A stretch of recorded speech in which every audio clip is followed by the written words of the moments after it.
copied guitars ever. And Fender, the Fender design is, you know, akin to classic car designs, I think, of the 50s.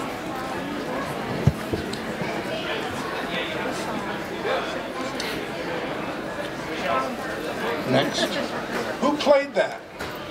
Well, Buddy Holly was one of the first to really popularize the Stratocaster, and later Jimi Hendrix popularized it even more with a whole lot of distortion, and then it just took off. We just missed it's a Gretsch 6120. Those are, you know, highly sought after for rockabilly. Dwayne Eddie Cochran, Brian Setzer. It's a classic rockabilly guitar, and you know, they were made in Brooklyn, but as you can see the amp above, some of them had a lot of cowboy motif. These guitars are beautiful. Another Gretsch White Falcon. This one's a later one from the early 60s when Gretsch decided to copy Gibson and make a double cutaway guitar. And it was their top of the line.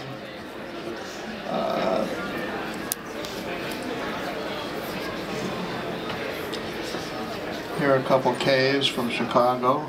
K and Stella. Stella.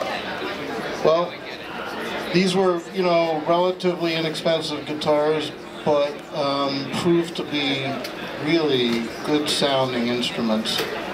And, you know, since I've been selling guitars, they were always like popular because you could get one for $200 or $300.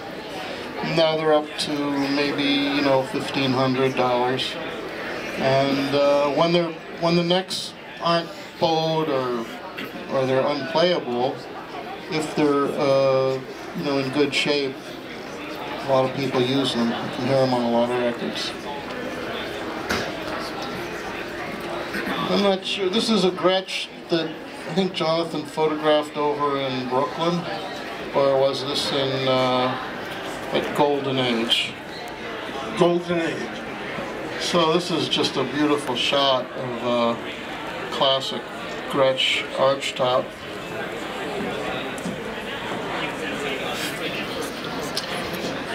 This Dan Electro is called a Guitar Lin. This one actually came from the son of Vinnie Bell. Vinnie Bell was the inventor, guitar maker, and session man who created the electric sitar that you hear on Red Rubber Ball and Hooked on a Feeling, and that was Vinnie's. Now this is an Italian guitar, Wandre, made by Paolo Wandre in the 60s. He was a character. I wish he was here. He was a partisan in World War II and invented some anti-fascist devices made out of bull's horns that he'd throw in the road to disable convoys. He had a round cement factory. Each one of his guitars are slightly different, and some say that, I was trying to figure out how that finish was put on it. Some say he used smoke in the process, which certainly resembles it. And so those are highly sought after art guitars. Am I supposed to keep just talking here? Yeah. Yeah, you're okay. Smart. All right, so this is a shot of an old Marshall amp with probably 8 speakers in the cabinet and a 63 SG Custom. I don't know if this one's an SG Les Paul. So this is still when, you know, Gibson had the rights to use Les Paul's name, which he, soon after this was introduced, he nixed it because he was, you know, he liked his original design much better, even though he and Mary used to use the Les Paul Custom. There's a couple of custom color Fenders. On the left is a Fender Fiesta, 64 Fender Fiesta P-Bass, and a Jazzmaster. The Jazzmaster once belonged to Jackson Browne, and the P-Bass now belongs to King Edward VIII, Guy Pearce. So here's some Jazzmasters and a Jazzmaster in the middle, and a couple of Jaguars. Fender's Surf guitars. This is my favorite shot of all. This is the Bacon Company was mainly a banjo company, but they designed guitars, had them made by Regal, and they used all this tawdry and, you know, blingy rhinestone and, at the time, expensive plastic pearloid, and had intricate engraved and colored designs. And the one on the left was originally is a Martin top of the line arch top that someone got a hold of shortly. These are from the 30s. Someone got a hold of it and sent it to the Bacon factory, and probably pretty high up had some work done, because they used the Martin trademark in the Bacon style. They're two really nice guitars. You might see them, the whole ones, later. This is an old Rickenbacker, early Rickenbacker from the 50s with a Rickenbacker amp. Here's the 54 Strat again. Here's a presentation model Gibson A3, which was hand-painted by Gibson in the 20s. There are a couple more Ks, top of the line, semi-solid guitars. So two more Italian guitars by Eco, quite splashy and cool.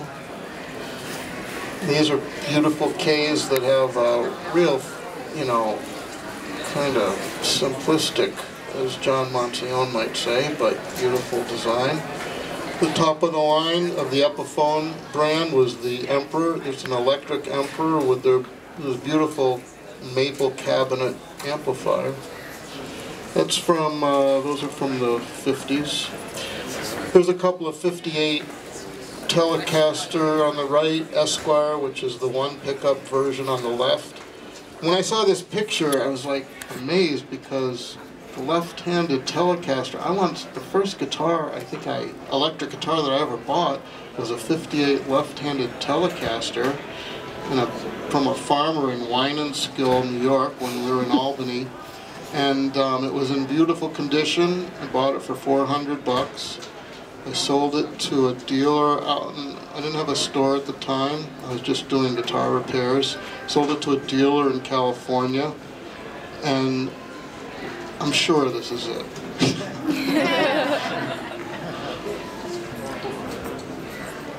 Here we have a European guitar from the late 18th century. There are a couple of gold tops from Gibson. That's a 53 Les Paul on the right, and a 54, I think, ES 295. This is a all rosewood Telecaster that Fender made, the first one, I think, for George Harrison. He's the most famous musician who, popularized it. They only made it for 2 years. They were pretty heavy. The last year of production, they hollowed it out a bit to relieve the, rosewood is a very dense wood. So they lightened it up a bit.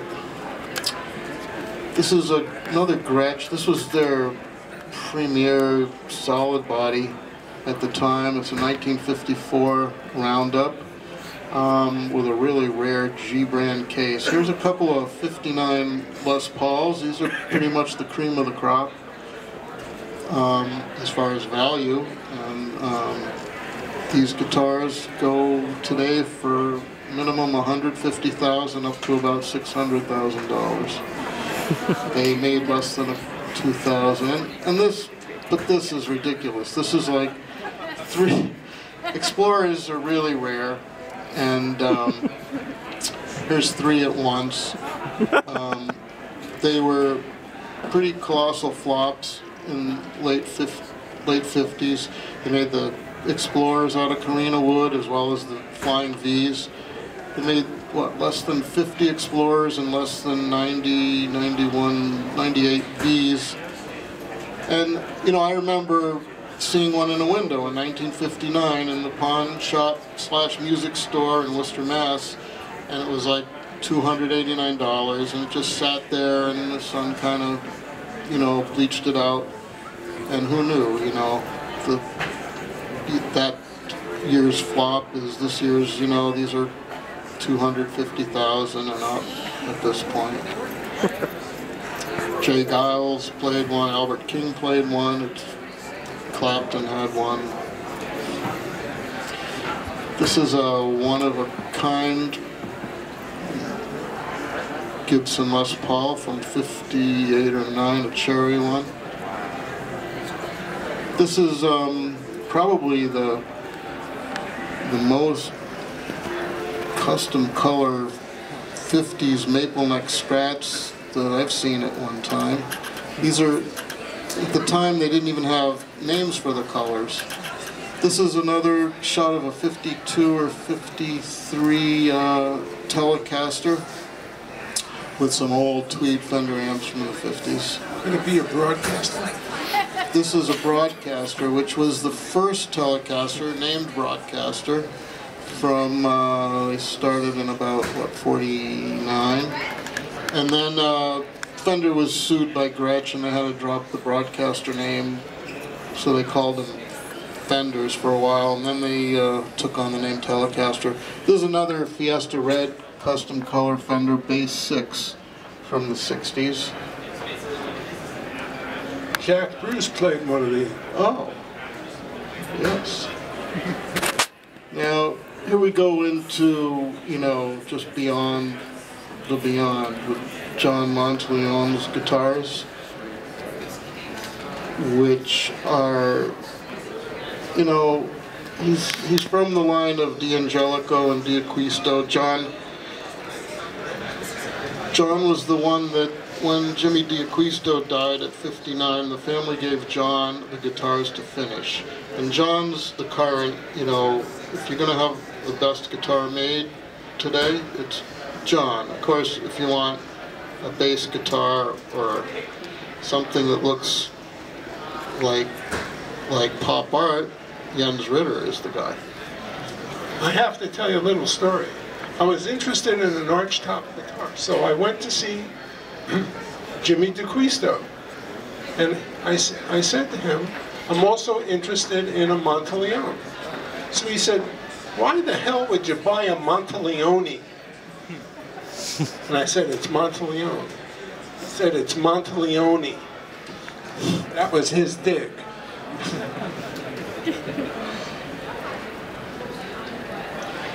There's a pair of Gibson ES5s. The one on the left is an earlier one with the black P90 pickups. And then the later, that's from 53, and then the later one is a 59, and they called it a Switchmaster, noticing the little switch up top. Here's a close-up of two of the custom color 50s Stratocasters. Here you have a D'Angelico on the right, a Monteleone in the middle, and a D'Acquisto on the left. Here's the Rickenbacker Light Show guitar, which was Rickenbacker's attempt to woo the hippie crowd, I guess. I mean, it kind of works on one level, but it was a little silly, and it died out after a couple years, but it's pretty amazing. And the transonic amp behind it also was like an homage or a necessity for Rickenbacker to come up with a large amplifier, and it was a solid state amp. They were following Fender's tracks, and these amps, they weren't produced in large numbers, but the people that got a hold of them were like Steppenwolf had a studio out in LA that had like 5 of them. Led Zeppelin used them on a tour. because their marshals didn't arrive here. And they're just gorgeous, big, huge amps. This is my guitar. This guitar is a Gretsch White Falcon. The owner of the guitar had just bought a guitar from D'Angelico, had gone to a gig, and everyone wanted to play it. He got really nervous. Said he's never going to bring it out to a gig again. So he had a White Falcon at home. He brought it to John D'Angelico, and he was from Providence, and he would go to the city and visit John. He said, John, it's too flashy for me. So John not only refinished it, but he added his own neck and parts. Here are some Bacon and Day guitars and a Martin, which was in tribute to the Bacon and Day with peghead made by Randy Klimpert. This is a Magnetone plexiglass lap steel guitar from the 50s. These are Gibson Firebirds from about 66 and a Thunderbird bass. These were designed, Gibson was forced to change their design of the original Firebird. And they sort of made those little ugly duckling guitars, which now look pretty cool. This is a one-of-a-kind guitar that's been photographed a lot, but never like this. This was in the Chinnery collection. This is a 1928 Gibson presentation guitar with scenes of Venice and Florence on the front and back. Here's the National Map guitar, as they're called. It's actually a Glenwood 98 and a Supro amp. Those are both from around 63. These are two Customs. Custom was a company in Kansas. They made amplifiers, those plush amplifiers that are often seen, and a lot of bands used them. The guitars were a little less known. This is a Stromberg Master 400. Charles and Elmer Stromberg were in Boston, and they rivaled D'Angelico in popularity with jazz players of the day. They were pretty much in the same, they died in the early 50s. Here's a 1937 Sunburst D18 on the bottom and a 1937 0040 Martin flying above it. It's a 1953 Telecaster and a 1949 Fender Super amp. This amp is a Tone King. It's made by Mark Bartel in Baltimore. Still being made. Classic design. And another Italian EcoMaster guitar. There's a one-of-a-kind Gibson F2 mandolin in the Century style, as well as the LC Century guitar made in homage to the World's Fair in 1934, which the theme was the Century of Progress. Here's three beautiful National creations. National was in Chicago. The lap steel on the right, the arch top on the left, and the shielded amplifier. Here are three custom color Strats, a 57 on the right, a 63 that Stevie Ray Vaughan had for a while, and which was that? That's a Fiesta on the left. Behind it is a white Showman amp from about 1962. So this is the Fender's electric mandolin made in 1958. They only used 4 strings rather than the 8 that a traditional acoustic mandolin has and Gibson mandolins have, even their electrics, and a little Champion 600 amp. This is a Semi-Mosley double neck creation with a English Selmer Zodiac amp. This is a dark picture. But these are dark guitars. There's a harp guitar, a Gibson Stylo, a F2 mandolin, and a K2 mandocello. All from the teens to mid-teens to late teens.